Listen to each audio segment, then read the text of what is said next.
নমস্কার শ্রোতা বন্ধুরা ও আমার স্নেহের ছাত্রছাত্রীরা, আশা করি সবাই ভালো আছো। আমার গল্প বলি শোনো চ্যানেলে সবাইকে স্বাগত। গল্প বলি শোনো, গল্প শোনার এক আদর্শ ঠিকানা। শুরু করছি আজকের গল্প। আজকের গল্প আম আটির ভেপুর, দ্বিতীয় অধ্যায় আমের কুশি। পথের পাঁচালী উপন্যাসের শিশু কিশোর পাঠ্য সংস্করণের নামই আম আটির ভেপু। ৩৫টি পরিচ্ছেদের এই উপন্যাস ব্যঞ্জনাময় ৩টি অঙ্কে: বল্লালি বালাই, আম আটির ভেপু ও অক্রুশ সংবাদ। অনেক পরে বিভূতিভূষণ যখন পথের পাঁচালীর একটি কিশোর সংস্করণের কথা ভাবেন, তখন উপন্যাসের মধ্যম অঙ্ক নিয়ে ১৯টি অধ্যায়ে পুনর্নির্মাণ করে মূল উপন্যাসকে।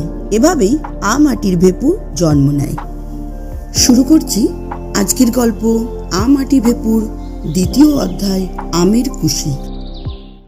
সকালবেলা ৮টা কি ৯টা। হরিহরের পুত্র আপন মনে রোয়াকে বসিয়া খেলা করিতেছে। এমন সময় তাহার দিদি দুর্গা উঠানের কাঁটালতলা হইতে ডাকিল, অপু ও অপু।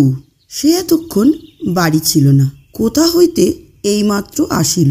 তাহার স্বর একটু সতর্কতা মিশ্রিত। দুর্গার বয়স ১০-১১ বৎসর হইল। গড়ন পাতলা পাতলা, রং অপুর মতো এতটা ফর্সা নয়, একটু চাপা। হাতে কাঁচের চুড়ি, পরনে ময়লা কাপড়, মাথার চুল রুক্ষ, বাতাসে উড়িতেছে। মুখের গড়ন মন্দ নয়। অপুর মতো চোখগুলি বেশ ডাগর ডাগর। অপু রোয়াক হইতে নামিয়া কাছে গেল, বলিল, কি রে? দুর্গার হাতে একটা নারকেলের মালা, সেটা সে নিচু করিয়া দেখাইল। কতকগুলি কচি আম কাটা। সুর নিচু করিয়া বলিল, মা ঘাট থেকে আসেনি তো? অপু ঘাড় নাড়িয়া বলিল, দুর্গা চুপি চুপি বলিল, একটু তেল আর একটু নুন নিয়ে আসতে পারিস? আমের কুশি জড়াবো। অপু আহ্লাদের সহিত বলিয়া উঠিল, কোথা পেলি রে দিদি? দুর্গা বলিল, পটলিদের বাগানে সিঁদুর কৌটোতলায় পড়েছিল, আনদি কি একটু নুন আর তেল? অপু দিদির দিকে চাহিয়া বলিল, তেলের ভাঁড় ছুলে মা মারবে যে, আমার কাপড় যে বাসি। তুই যা না শিগগির করে, আসতে এখন ঢের দেরি, খাড় কাস্তে গিয়েছে, শিগগির যা। অপু বলিল, নারকলের মালাটা আমায় দে, ওতে ঢেলে নিয়ে আসবো। তুই খিড়কি দৌড়ে গিয়ে দেখ মা আসছে কিনা। দুর্গা নিম্নস্বরে বলিল, তেল টেল যেন মেঝেতে ঢালিস নে, সাবধানে নিবি, নইলে মা টের পাবে। তুই তো একটা হাবা ছেলে।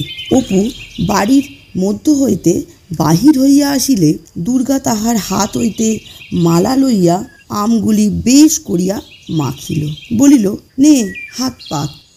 তুই অতগুলো খাবি দিদি? অতগুলো বুঝি হলো? এই তো ভারী বেশি।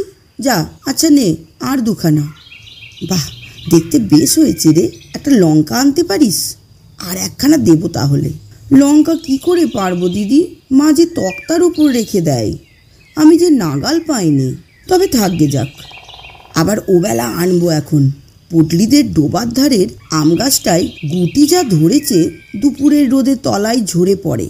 খিড়কির দৌড় ঝনাত করিয়া খুলিবার শব্দ হইল এবং একটু পরেই সর্বজয়ার গলা শোনা গেল, দুর্গা, ও দুর্গা। দুর্গা বলিল, মা ডাকছে, যা দেখে আয়, ওখানে খেয়ে যা, মুখে যে নুনের গুঁড়ো লেগে আছে, মুছে ফেল। মায়ের ডাক আর একবার কানে গেলেও দুর্গার এখন উত্তর দিবার সুযোগ নাই। মুখ ভর্তি সে তাড়াতাড়ি জড়ানো আমের চাকলাগুলি খাইতে লাগিল। পরে এখনও অনেক অবশিষ্ট আছে দেখিয়া কাঁঠাল গাছটার কাছে সরিয়া গিয়া গুঁড়ির আড়ালে দাঁড়াইয়া সেগুলো গোগ্রাসে গিলিতে লাগিল। অপু তাহার পাশে দাঁড়াইয়া নিজের অংশ প্রাণপণে গিলিতেছিল, কারণ চিবাইয়া খাওয়ার আর সময় নাই। খাইতে খাইতে দিদির দিকে চাহিয়া সে দোষ সম্বন্ধে সচেতন সূচক হাসি হাসিল। দুর্গা খালি মালাটা এক টান মারিয়া জঙ্গলের মধ্যে ছুড়িয়া দিল। ভাইয়ের দিকে চাহিয়া বলিল, মুখটা মুছে ফেল না বাঁদর, নুন লেগে রয়েছে যে। পরে দুর্গা নিরীহ মুখে বাড়ির মধ্যে ঢুকিয়া বলিল, কি মা, কোথায় বেরোনো হয়েছিল শুনি? একলা নিজে কত দিকে যাব? অত বড় মেয়ে, সংসারের কুটো গাছটা ভেঙে দুখানা করা নেই, কেবল পাড়ায় পাড়ায় টো টো করে টোকলা সেদে বেড়াচ্ছেন। সে বাঁদর কোথায় গেল? অপু আসিয়া বলিল, মা খিদে পেয়েছে। রোসো রোসো, একটুখানি দাঁড়াও বাপু, একটুখানি হাঁপ ছাড়তে দাও। তোমাদের রাত দিন খিদে আর রাত দিনই ফারফরমাইশ। ও দুর্গা, দেখ তো বাছুরটা ডাক পারছে কেন? খানিকটা পরে সর্বজয়া রান্নাঘরের দাওয়ায় বঁটি পাতিয়া শশা কাটিতে বসিল।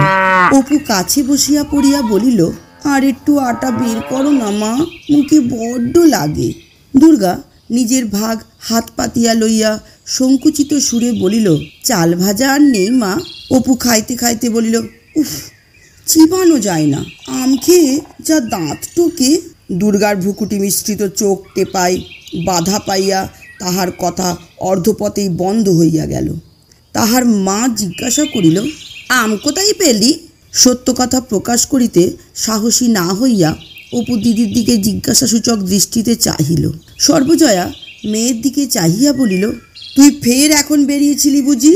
দুর্গা বিপন্ন মুখে বলিল, ওকে জিজ্ঞেস করো না, আমি এই তো এখন কাঁটাল তলায় দাঁড়িয়ে, যখন ডাকলে তখন তো। স্বর্ণগোয়ালিনী গায়ে দুইতে আসায় কথাটা চাপা পড়িয়া গেল। মা বলিল, যা বাছুরটা ধরগে যা, ডেকে ডেকে সারা হলো, কমলে বাছুর। ও স্বর্ণ, এত বেলা করে এলে কি বাঁচে? একটু সকাল করে না এলে এই তেতপ্পর পর্যন্ত বাছুর বাঁধা। দিদির পিছনে পিছনে অপুও দুধ দোয়া দেখিতে গেল। সে বাহির উঠানে পা দিতেই দুর্গা তার পিঠে দুম করিয়া নির্ঘাত এক কিল বসাইয়া দিয়া কহিল, লক্ষ্মী ছাড়া বাঁদর। পরে মুখ ভেঙাইয়া কহিল, আমকে দাঁত টকে গিয়েছে, আর কোনোদিন আমি দেব, ছাই দেব। এই ও বেলায় পডলিদের কাঁকুড়িতলির আম কুড়িয়ে এনে জড়াবো, এত বড় গুটি হয়েছে, মিষ্টি যেন গুড়। দেব তোমায়, খেও এখন। হাবা একটা কোথাকার, যদি এতটুকু বুদ্ধি থাকে। দুপুরের কিছু পরে হরিহর কাজ সারিয়া বাড়ি ফিরিল। সে আজকাল গ্রামের অন্নদারায়ের বাড়িতে গোমস্তার কাজ করে। জিজ্ঞাসা করিল, অপুকে দেখছি নে? সর্বজয়া বলিল, অপু তো ঘরে ঘুমোচ্ছে। দুর্গা বুঝি? সে সেই খেয়ে বেরিয়েছে। সে বাড়ি থাকে কখন? দুটো খাওয়ার সঙ্গে যা সম্পর্ক। আবার সেই খিদে পেলে তবে আসবে। কোথায় কার বাগানে, কার আমতলায় জামতলায় ঘুরছে।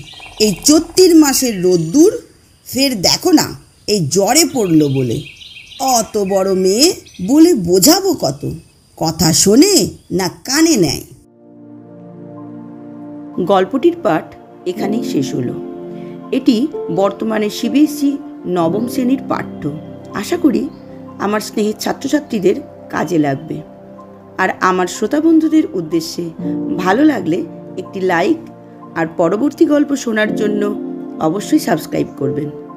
আর আপনাদের মতামত আমার কাছে অতি মূল্যবান, তাই একটি কমেন্ট করতে ভুলবেন না। সঙ্গে থাকুন, শুনতে থাকুন। ধন্যবাদ।